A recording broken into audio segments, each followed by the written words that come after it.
Hi, welcome to BlindOwl Outdoors.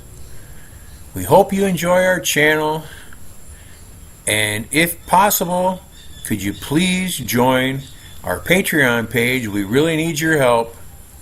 It's been a long, hard road. Thank you. Hi, welcome to BlindOwl Outdoors. Just went to a feed store.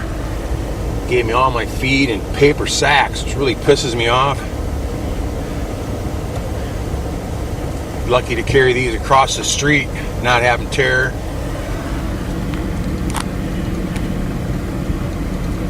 Look at all this traffic, man. Holy cow.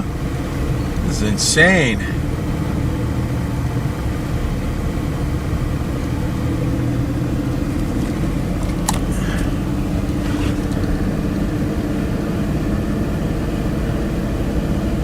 There's a driving school there. They got two nice new cars.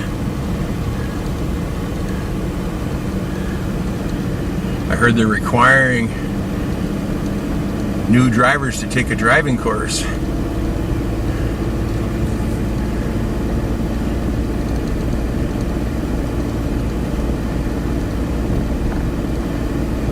So that means 90% of the people driving won't have a driver's license because they won't go through that because it's ridiculously expensive. About $400, I think, for the course. No one has $400 here.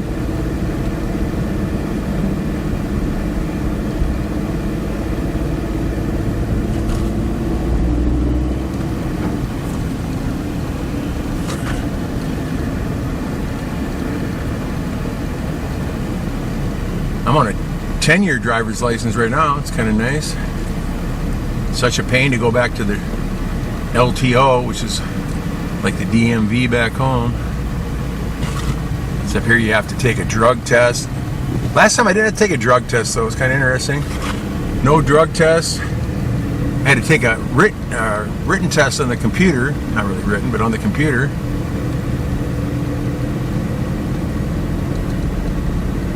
And it had a whole bunch of questions that the people, even at the place, didn't know the answers to. By the time I was done taking my test, I had like 8 people around me that worked at the LTO helped me with the questions. And I still got a whole bunch of them wrong. Especially the ones they helped me with. But I guess that's the way it goes. I got my license, that's all that matters. Had to go upstairs for they call it a physical, but no physical involved. And had to look at a computer screen for an eye test, which was nice because their old test was a poster 30 feet across a room that was all backwards. Actually the poster was behind you on the wall with backward letters on it, and then 30 feet across the wall was a mirror. They had to look into a mirror, a dirty mirror, and do the eye test. And I can't tell you how many I missed on that. What, 7 years ago now?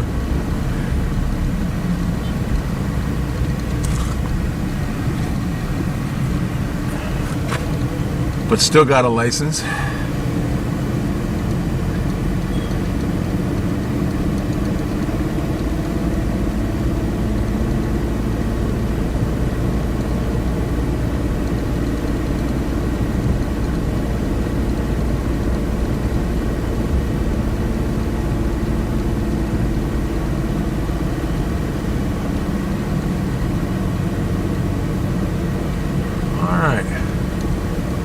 Back to the highway again, which is nice.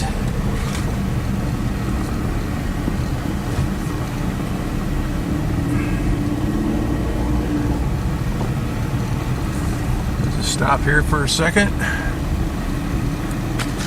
Send my wife a text. See that or not?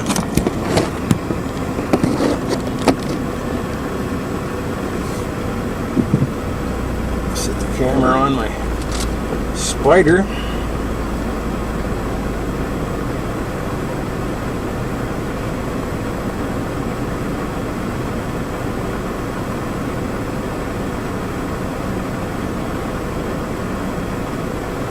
And by the time I get home, my breakfast will almost be ready. If she gets the message.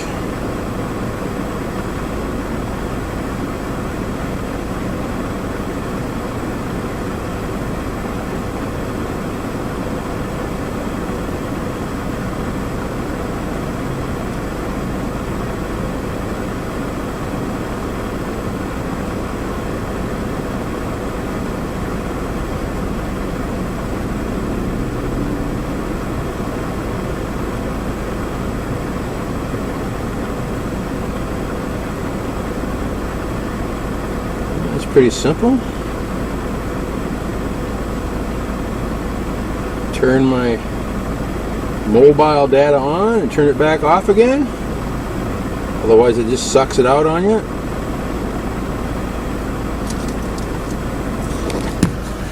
Pretty simple.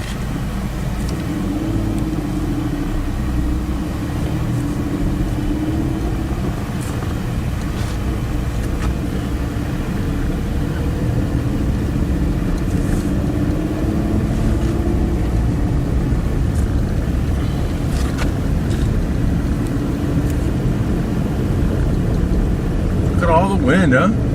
See all that dust and stuff flying down the road? I don't know if the camera picked that up or not. Like a little sandstorm.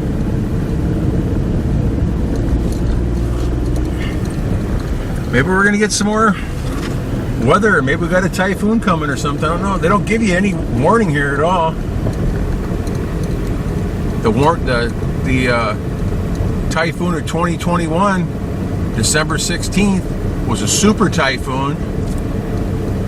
I found out about the typhoon 3 hours before it hit our house, and that was from a lady in Nebraska. Our friend Danielle warned us about it.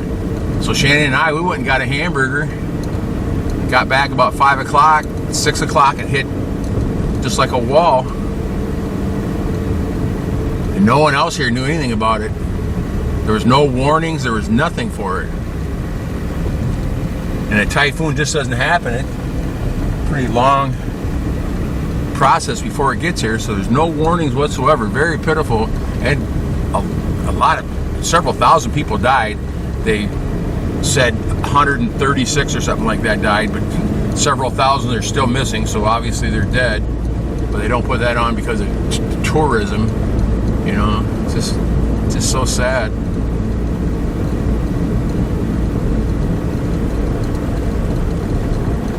But that's the way it is here. Greed rules over everything. Look at this guy here, man. Old jeepney. I can't believe they're even allowing these on the road. They go to town. Usually they're outlawed because the buses have to be within a certain number of years old and stuff like that. Anything that's over that age is grounded.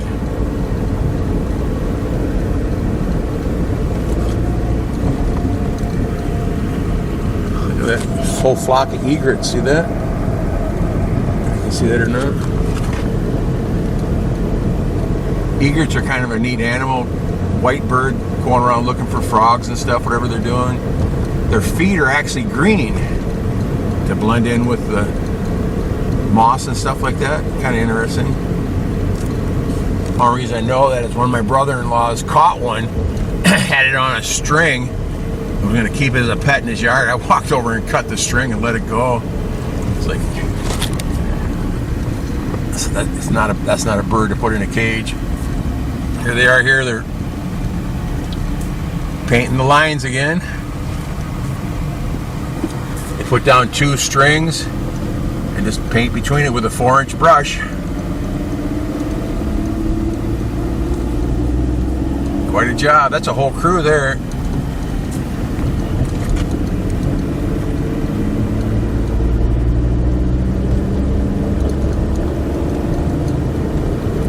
No hurry today though. I got a couple trucks up in front of me, so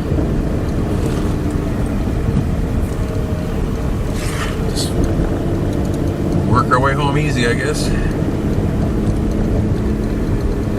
Big dump truck up there. They're tough to get around here.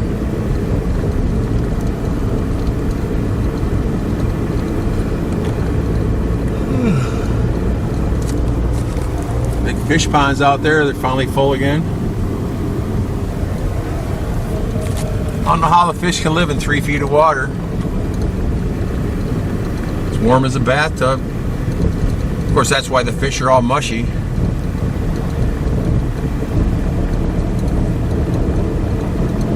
I miss catching fish out of the cold water of the Mississippi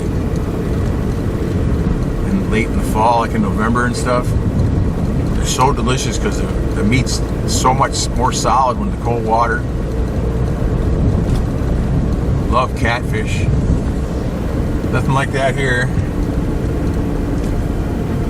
No bass, no walleye. My wife refuses to eat a fish out of the freshwater. She says that they're dirty. I tried to explain to her what's in the seawater here, but they're just blind to that. She'd rather eat a fish from the market that's 4 days old, still has his guts in it. Here we go. I might get around this truck here. Real lucky.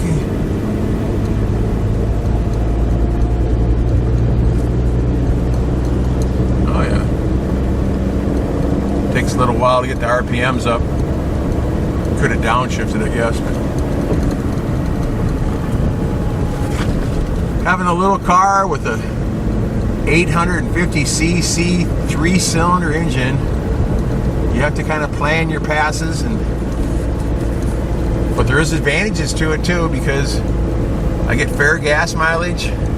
Got a nice little car that has lots of room inside of it, tons of room inside of the car. Not in the back seat, but up front there's tons of room, and drives nice, drives fantastic. It's not like a multi-cab, nothing like that. This car here was made in India. Even has a rear defogger, which you would never need. You'd never need in the Philippines, of course, because it never gets below 84 degrees. But another truck.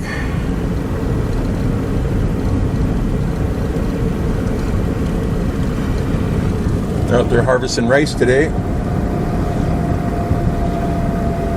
Look at all those people they got out there cutting it. 20 people, 10 people sitting up here by the thresher. And you know what they get paid for? They get a little bag of probably 5 kilos or 10 kilos of rice that's not processed yet for a whole day's work. But they're all lining up because they need the rice. They're hungry. Can't blame them.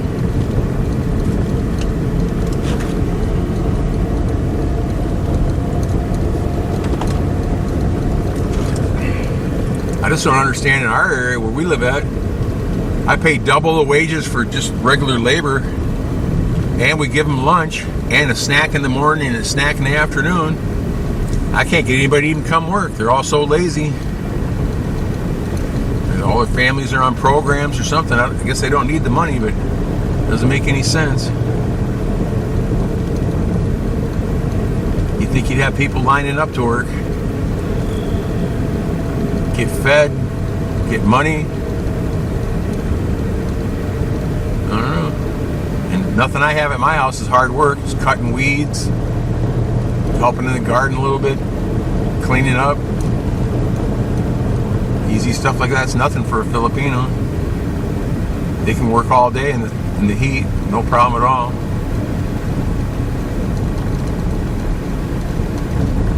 We provide a big bottle of the filtered water for them.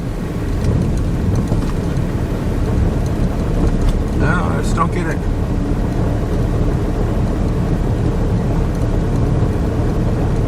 I can't take the heat anymore. I guess I'm getting too old for this dirt labor stuff. Just I don't have any stamina out there. It's just I'm only good for tops maybe 2 hours in the full heat and the full sun. And I'm shot for the whole day after that.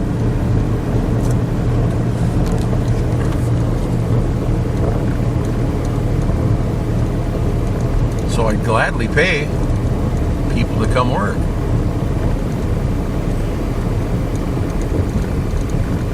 Usually the dump trucks stop here at the quarry.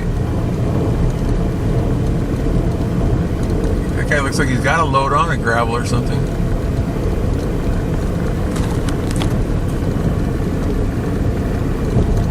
Still windy out.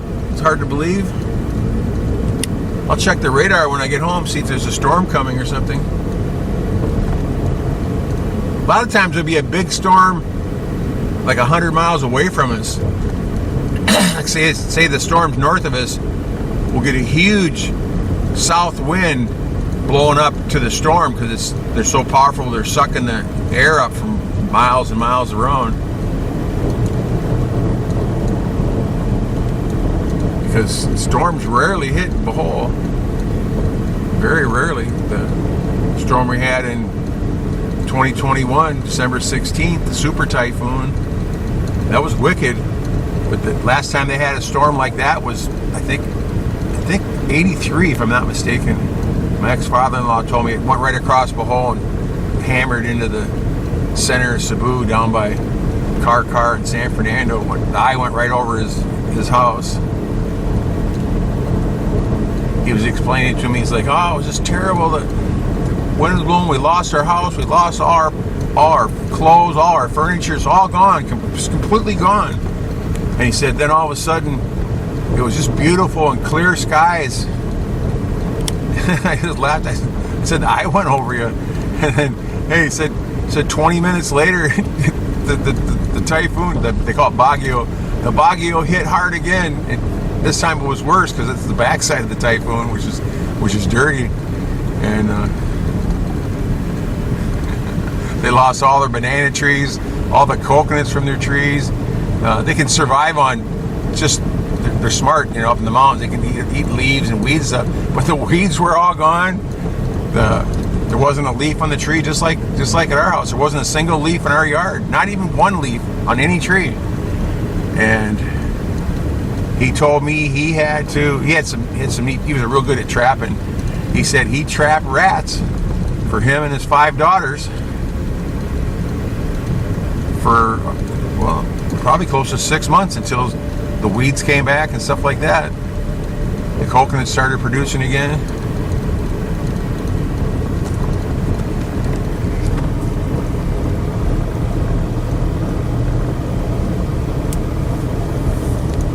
He said they were good to eat too, because they're up in the country. They're not city rats.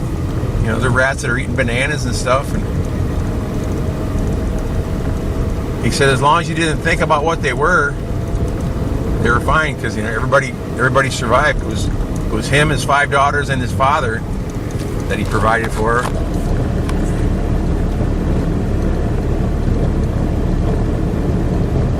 And all his corn crops were gone. Everything was just gone completely.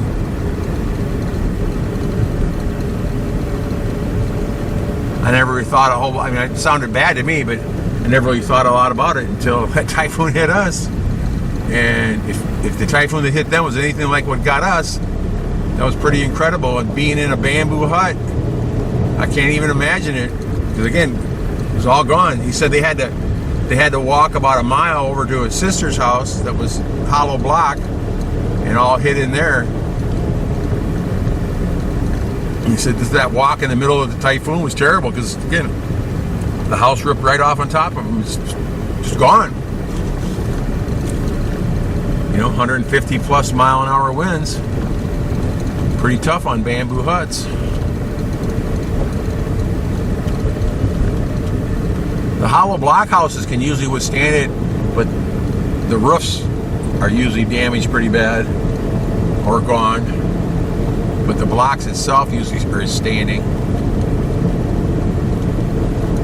After our typhoon, I saw dozens and dozens of hollow block houses that didn't have roofs on them or were all tore up from here all the way to the city,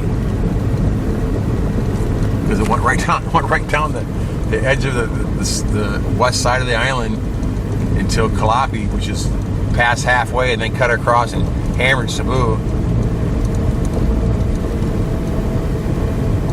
It was pretty bad. Well, I'm back in Burgess, guys. I just gonna let you go. Got another 5 blocks from here. Take care. Thanks for watching. Take care.